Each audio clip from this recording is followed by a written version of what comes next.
నిజామాబాద్ జిల్లా వర్ని మండలంలో గల మండల ప్రజా పరిషత్ కార్యాలయం భవనంపై కప్పు ఊడి పడడంతో ప్రమాద స్థితిలో మారింది.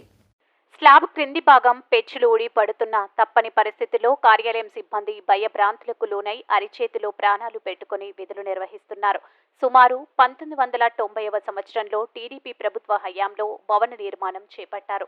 ఇప్పటి వరకు కొద్దిపాటు మరమ్మతులు చేపించినప్పటికీ భవనం పూర్తిగా ధ్వంసమై కూలిపోయే స్థాయికి చేరుకుంది. కాలం చెల్లిన మండల ప్రజా పరిషత్ తహసీల్దార్ భవనాలను తొలగించి నూతన భవనాలు మంజూరు చేసి నిర్మాణం కొరకు టెండర్లు విలిసి నిర్మాణం పూర్తి చేసి ఆదుకోవాలని ఇక్కడి ప్రజలు కోరుతున్నారు.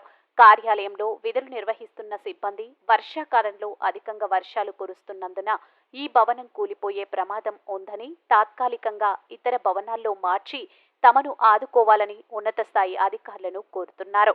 Varni mandal reporter yes Chander.